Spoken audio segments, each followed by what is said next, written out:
मैं आपसे अभी एग्री कर रहा हूँ। मैं आपको ना एक चीज़ बताता हूँ।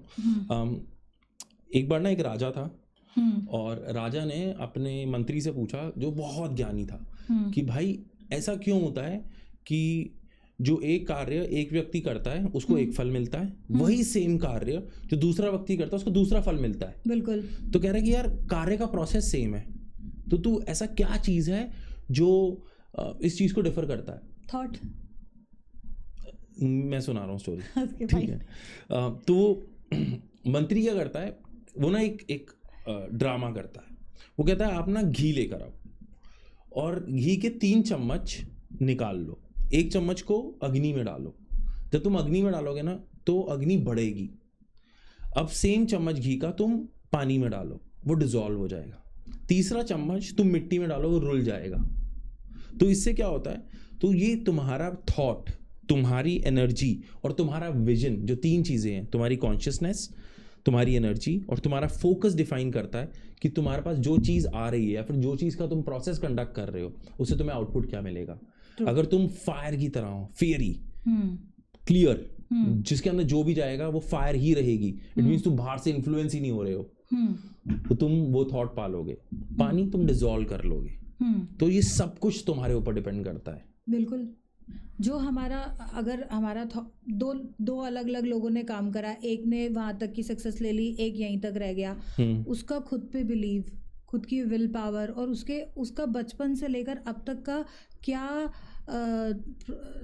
लाइफ के टुवर्ड्स क्या थॉट रहा है और उसकी अपब्रिंगिंग कैसे हुई है, ये सब कुछ मैटर करता है। उसी से तो पता चलेगा कि उसके थॉट का सर्कल क्या है।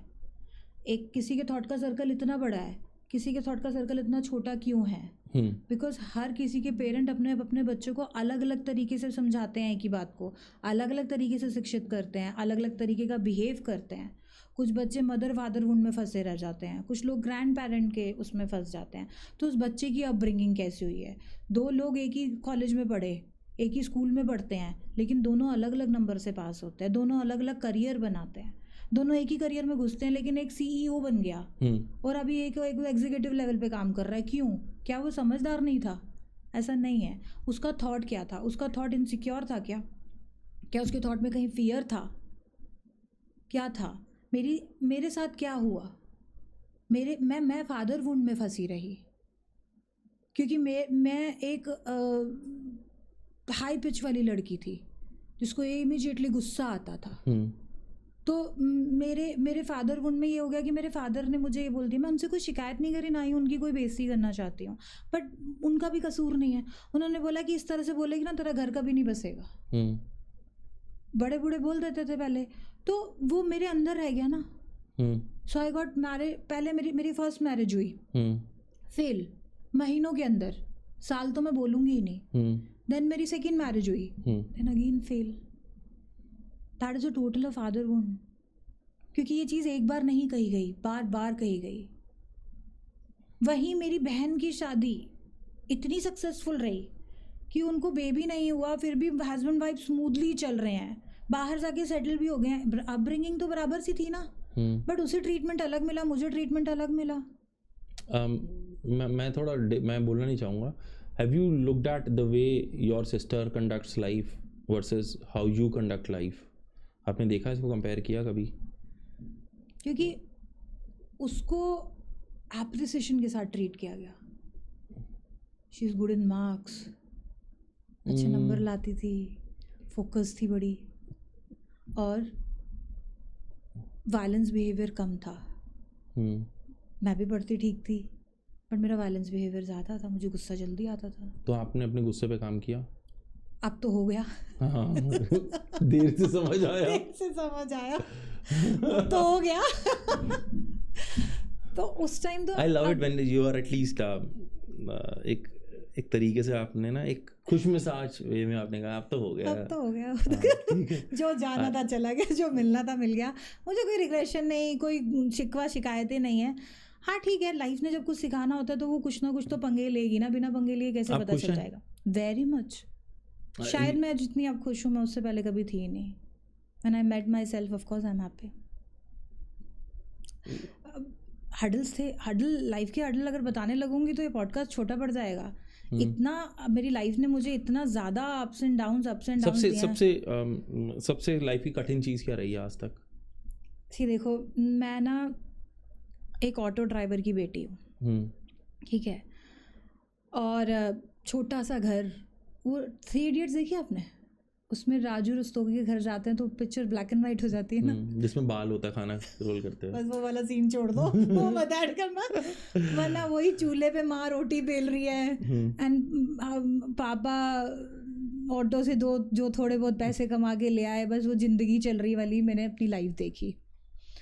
और बिग ट्रांसफ़र, आपने बोला ना बिग, क्या बोलोगे, मैं आपको बड़ा लोगों को जो समझ आता है अच्छा लगता है वही बता रही हूँ, वो सच में मेरे साथ हुआ। और फिर मेरी एक ऐसे बंदे से शादी हो जाती है कि मैं 100 करोड़ की मालकिन हो गई। सो आप समझ सकते हैं कि मेरी लाइफ कैसी हो गई होगी, ठीक है। लेकिन was it a love marriage? Was it a love marriage? तो वो तब नहीं था, वो तब सिंपल मैन था जब, तो ग्रेजुअली उसने मल्टीपल तरक्की ले ली, दैट इज ट्रू। अच्छा, मतलब you were not a gold digger? नहीं, I am not a gold digger, वो तो चाय अरे आई एम जस्ट, वो तो चाय वाला था। मैं सीधा ऑटो ड्राइवर की बेटी, और वो चाय की दुकान, कैंटीन में उसका चाय का शॉप था, ठीक है। सो बस हमारी दोस्ती हो गई। मैं तो मम्मी को दिखाने गई थी, तो बस ऐसी हमारी दोस्ती हो गई, तो वो चीज़ें आगे बढ़ी और हमने फाइनली शादी कर ली। लेकिन चीज़ें इतनी बदलने के बाद मैंने धरती पे पैर रखना बंद कर दिया था। इतनी मैं हो गई कि मतलब प्राइवेट जेट अरेंज करके मैं मालदीव घूमने गई। इस लेवल का मैंने रिचनेस अपनी लाइफ में देख ली कि मेरे को प्राइवेट जेट पे जाना, आप अरेंज करवाओ, तो उन्होंने अरेंज कराया 2 days के लिए, तो मैं वहाँ गई, तो उन्होंने वहाँ मुझे लैंड कराया। So much pictures also there. इतना लाइफ को मैंने इतना बहुत करीब से, देन मेरी इनसिक्योरिटी, मैंने बताया मेरी इनसिक्योरिटी की वजह से चीज़ें ख़राब हो गई, तो यानी कि मेरा सारे चैप्टर्स बंद हो गए। मेरी लाइफ में से पति नहीं गया, ससुराल वाला ही भाग गए। पूरा का पूरा ससुराल गायब हो गया, फ़ोन कॉल मैसेज कुछ नहीं। मैं इतनी ज़्यादा फियर में आ गई कि मैं अकेली कैसे जीऊँगी, मैं अकेली जी नहीं सकती, मैं अपना बच्चा कैसे पालूँगी, बिकॉज मैं तो कुछ भी ऑन नहीं कर रही हूँ, मैं तो ज़िंदगी को स्वाद ले रही थी। इतना फियर, इतनी इनसिक्योरिटी, पैनिक्स। मैं एक मुट्ठी मैंने नींद की गोलियां खा ली, चद्दरें फाड़ ली, व्हाटएवर चीज़ें मैंने कर ली, और फाइनली पंखे पे लटक गई। और मेरी मेड ने मुझे वहाँ से नीचे उतारा। लेकिन वो सेपरेशन क्यों हुआ था? सिर्फ इसीलिए, उस सेपरेशन से multiple reasons, but one reason, my husband, I am sorry मैं स्क्रीन पे कह रही हूँ, but he is a narcissist. वो आपको कब सेल्फ डाउट में डाल देते हैं ना, आपको पता भी नहीं चलता है। वो अपने जीवन की हर नुकसान के लिए आप पर ब्लेम डाल देते हैं। करियर इज़ योर्स, मेरा नहीं था। आपका करियर ख़राब हुआ, आप ऊपर से नीचे आ पाए, बट ब्लेम्ड मैं। मतलब मेरी सेल्फ रिस्पेक्ट नहीं थी उस रिश्ते में, ठीक है। मेरी रिस्पेक्ट की बात आती थी तो लाइन क्या होती थी, तू चुप रहा, तेरे को कुछ नहीं पता।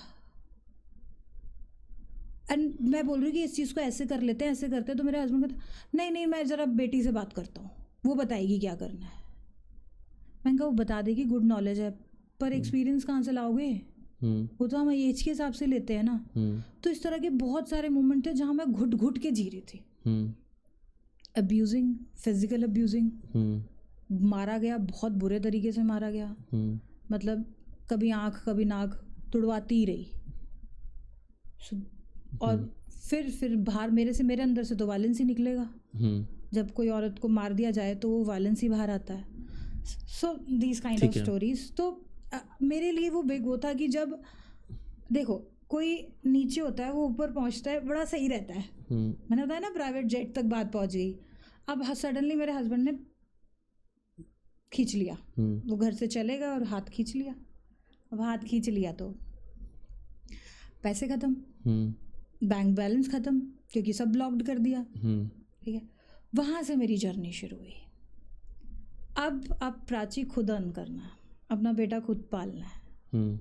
वहाँ से मैं हीलर बनी, अपने सारे वॉन्ट्स क्लियर करे, जितने भी दर्दनाक दर्द थे, तकलीफ़ें थी, जितनी इनसिक्योरिटी थी, फियर था, खुद से कभी मिली नहीं थी, खुद को कभी प्यार ही नहीं किया था, खुद की वैल्यू नहीं कर पा रही थी, खुद को रिस्पेक्ट नहीं कर पा रही थी, बाउंड्री सेट नहीं थी, और सब चीज़ें अपनी अलाइन करी, और इतनी ब्यूटीफुली अलाइन करी कि आज मेरे घर में घुसते ही आप कहोगे इससे ज़्यादा अलाइन होम नहीं हो सकता।